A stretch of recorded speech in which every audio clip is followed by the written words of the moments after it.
Hi hello welcome back to our channel. ఇవాళ recipe ఏంటనుకుంటున్నారా?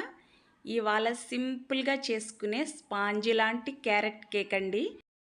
చాలా సింపుల్గా ఉంటుంది, పిల్లలు ఇట్టే ఇష్టపడతారండి. క్యారెట్ కేక్ అంటే క్యారెట్ కలర్ఫుల్గా ఉంటుంది కాబట్టి పిల్లలు ఇట్టే ఇష్టపడతారండి. మరి ఫుల్ వీడియో అయితే స్కిప్ చేయకుండా చివరి వరకు చూసేయండి. మీకు రెసిపీ నచ్చినట్లయితే తప్పకుండా ఛానల్ని అయితే సబ్స్క్రైబ్ చేసుకోవటం మర్చిపోకండి ఫ్రెండ్స్.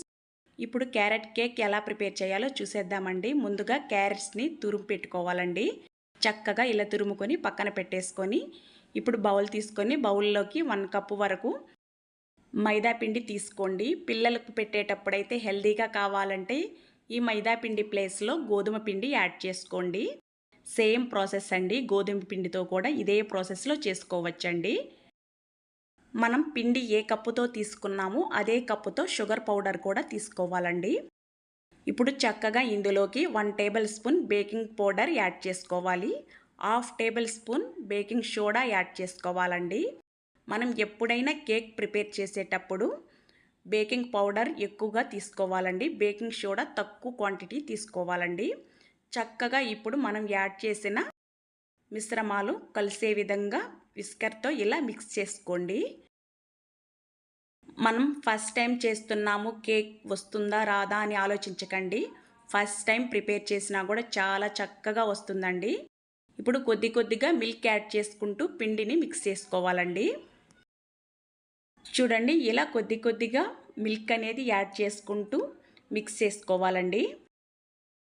చక్కగా పిండిని ఇలా కలుపుకునేటప్పుడే మనం ఇందులోకి కొద్దిగా ఒక 2 డ్రాప్స్ వరకు వెనిలా ఎసెన్స్ యాడ్ చేసుకోండి.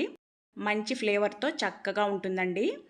ఇప్పుడు అదే విధంగా మనం ఏ కప్పుతో పిండి తీసుకున్నామో అదే కప్పుతో ఒక 1/2 కప్పు వరకు ఆయిల్ అనేది యాడ్ చేసుకోండి.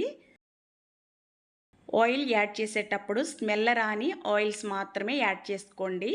ఫ్రీడమ్ కానీ సన్ఫ్లవర్ కానీ యాడ్ చేసుకోండి. చక్కగా ఇలా ఆయిల్ యాడ్ చేసుకొని మరొక్కసారి పిండి మొత్తం మిక్స్ చేసుకోవాలండి. కన్సిస్టెన్సీ అనేది ఈ విధంగా ఉండాలండి. పిండిని ఈ విధంగా మిక్స్ చేసుకున్న తరువాత ఇందులోకి క్యారెట్ తురుము యాడ్ చేసుకోవాలండి. మనం పిండి ఎంత తీసుకున్నామో చూసుకొని ఈ క్యారెట్ తురుము అనేది యాడ్ చేసుకోండి. ఇప్పుడు మొత్తం ఒక్కసారి మళ్ళా మిక్స్ చేసేసుకుందామండి. క్యారెట్ యాడ్ చేయటం వల్ల మంచి కలర్ఫుల్గా ఉంటుందండి కేక్ చూడటానికి కూడా. ఇలా మిక్స్ చేసుకున్న పిండి కుక్కర్కి కాస్త ఆయిల్ అనేది అప్లై చేసుకోవాలండి. మీ దగ్గర బటర్ పేపర్ ఉంటే కింద అడుగున పెట్టేసుకోండి. ఇప్పుడు చక్కగా మిక్స్ చేసుకున్న మిశ్రమాన్ని ఇందులో యాడ్ చేసేసుకొని కుక్కర్ని ఒక 2 టైమ్స్ వరకు ట్యాప్ చేసుకోండి. హోల్స్ ఏమన్నా ఉంటే గాల్ బబుల్స్ చక్కగా ఉంటుందండి. ఇలా ట్యాప్ చేసుకున్న తర్వాత పైన కాస్త క్యారెట్ తురుము యాడ్ చేసుకోండి. కేక్ ప్రిపేర్ అయిన తర్వాత చూడటానికి కలర్ఫుల్గా చాలా బాగుంటుందండి. పిల్లలు చూడగానే ఇట్టే ఇష్టపడతారండి. చక్కగా ఇలా క్యారెట్ తురుము యాడ్ చేసుకొని మూత పెట్టేసి విజిల్ పెట్టకూడదండి. విజిల్ పెట్టకుండా మనం ముందుగానే స్టవ్ పైన ప్యాన్ పెట్టుకొని ప్రీహీట్ చేసుకో ఉండాలండి. దానిపైన కుక్కర్ పెట్టేసుకొని ఒక 30 మినిట్స్ పాటు లో ఫ్లేమ్లో బేక్ చేసుకున్నామంటే మనకి కేక్ అనేది ప్రిపేర్ అయిపోయింది. చూడండి, క్యారెట్ కేక్ స్పాంజిలా ఉంటుందండి, నోట్లో వెన్నలా కరిగిపోతుందండి. ఖచ్చితంగా ఈ కేక్ని మీ పిల్లలకు కూడా చేసి పెట్టండి, ఇట్టే నచ్చుతారండి. చూడండి, పర్ఫెక్ట్గా వచ్చిందండి.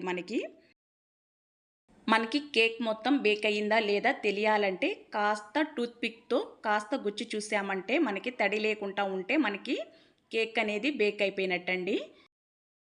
ఓవెన్తో అస్సలు పని లేకుండా స్టవ్ పైనే చక్కగా క్యారెట్ కేక్ అనేది ఇలా ప్రిపేర్ చేసేసుకోవచ్చండి. మరి మీరు కూడా ప్రిపేర్ చేసుకోండి. మన ఛానల్ని అయితే తప్పకుండా సబ్స్క్రైబ్ చేసి లైక్ చేసి షేర్ చేసేయండి. Thank you for watching friends.